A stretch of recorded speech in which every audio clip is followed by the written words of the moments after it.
Both President Trump and North Korean leader Kim Jong-un have landed here in Singapore. This has not happened before with a sitting U.S. president, and of course the stakes are enormous. Kim Jong-un arriving with his entourage of aides and bodyguards. President Trump arriving a few hours later. Their hotels here are just about a half-mile apart. This has been a roller coaster for so many of you back home to witness and for the world to witness. Kim Jong-un and his missile tests and the test of that hydrogen bomb. President Trump threatening fire and fury, calling Kim Jong-un Little Rocket Man. But in just a little more than 24 hours from now, they will meet face to face. ABC's chief White House correspondent Jonathan Karl here in Singapore, leading us off. President Trump says he's been preparing for this moment his entire life. As he landed in Singapore, he sounded confident. How are you feeling about the summit? Is it going to be a success? 5 hours earlier, an Air China jet touched down here carrying Kim Jong-un.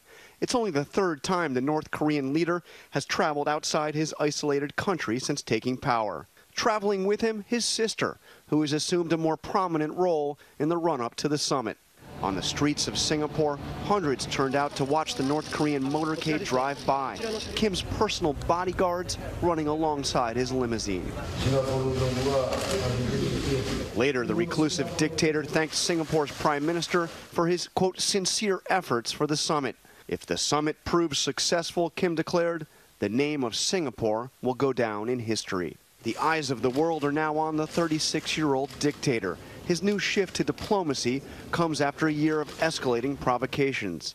He has tested a hydrogen bomb and more missiles than both his father and grandfather combined, including at least one capable of reaching the United States. Rocket Man is on a suicide mission for himself and for his regime. Threats and the name-calling have gone both ways. Kim has called Trump a mentally deranged dotard and an old lunatic. Trump has called Kim a maniac, a madman, and a sick puppy. They will be met with fire and fury like the world has never seen. But now President Trump calls the summit a one-time shot to make peace. I feel that Kim Jong-un wants to do something great for his people, and he has that opportunity, and he won't have that opportunity again. It's never going to be there again. He says he'll know immediately if Kim is serious. And how long will it take? I think within the first minute, I'll know. How? Just my touch, my feel. That's what I do. I think I'll know pretty quickly whether or not, in my opinion, something positive will happen. And if I think it won't happen, I'm not going to waste my time. I don't want to waste his time. And John Karl joined us live here in Singapore tonight. John, we just heard the president say there that he will know in 1 minute if Kim Jong-un is serious about denuclearization. But we've been listening to the president closely in recent days. He's also tried to lower expectations somewhat, describing the summit now as really just a first step.